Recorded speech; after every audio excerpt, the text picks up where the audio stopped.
اس video میں total 4 ریڈلز ہیں جو اگر آپ نے دیے گئے ٹائم میں حل کر لیں تو یقیناً آپ ایک ذہین انسان ہیں۔ ہر ریڈل کو حل کرنے کے لیے آپ کو 30 سیکنڈ دیے جائیں گے اور اگر آپ کو زیادہ ٹائم چاہیے تو آپ ویڈیو کو پوز کر کے سوچ سکتے ہیں۔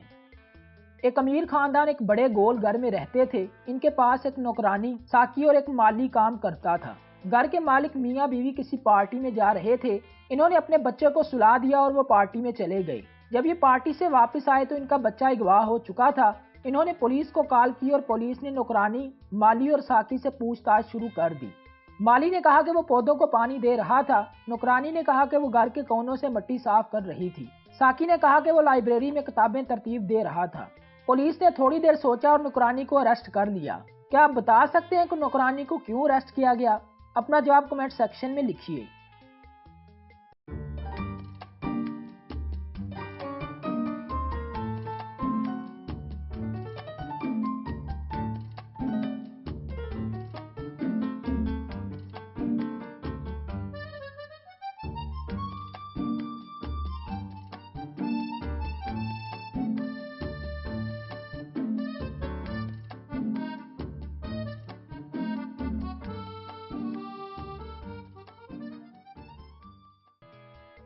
جواب: نوکرانی نے کہا کہ وہ کونوں سے مٹی صاف کر رہی تھی، لیکن یہ لوگ تو ایک گول گھر میں رہتے تھے، اس لیے کونے تو موجود ہی نہیں تھے۔ ایک رات ایک عورت کو پولیس کی طرف سے کال آتی ہے کہ آپ کے شوہر کو قتل کر دیا گیا ہے، آپ جلد از جلد آ جائیں۔ عورت فون چھوڑتی ہے اور 20 منٹ ڈرائیو کرنے کے بعد جائے وقوع پر پہنچ جاتی ہے۔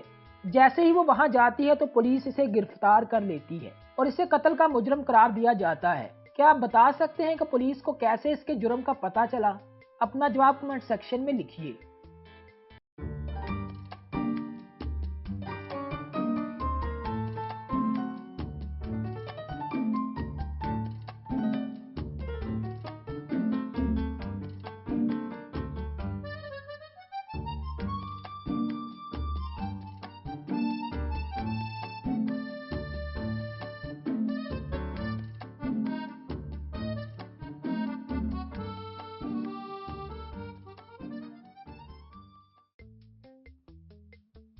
جواب: اصل میں پولیس نے اسے نہیں بتایا تھا کہ کرائم سین کہاں پر ہے، لیکن پھر بھی وہ پہلے سے جانتی تھی اور وہ ڈائریکٹ وہاں پہنچ گئی، جو اس بات کا اشارہ ہے کہ اسی نے اسے قتل کر کے یہاں پھینکا ہوگا۔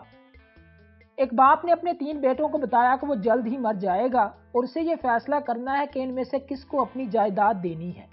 اس نے تینوں سے کہا، مارکیٹ جاؤ اور ایسی چیزیں خرید کر لاؤ جو میرے بیڈ روم کو بھرنے کے لیے کافی ہو، لیکن شرط یہ ہے کہ یہ اتنی چھوٹی ہونی چاہیے کہ تمہاری جیب میں بھی آ جائے۔ اس سے میں فیصلہ کروں گا کہ تم میں سے کون زیادہ عقل مند اور اس قابل ہے کہ میری زمین کا وارث بن سکے۔ وہ تینوں بازار گئے اور ہر ایک الگ الگ چیز لے کر واپس آیا۔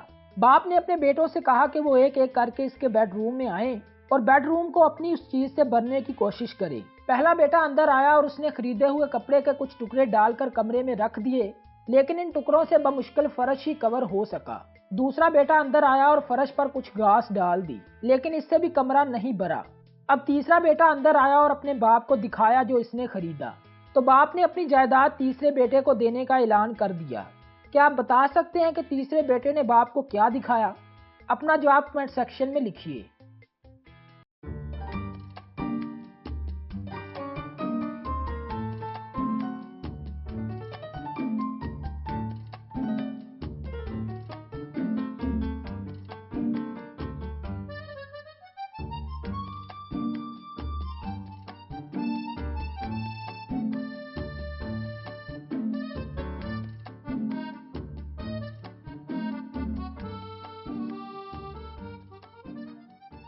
جواب: تیسرے بیٹے نے جیب سے ماچس نکالی اور لائٹ آف کر کے ماچس کی تیلی کو روشن کیا۔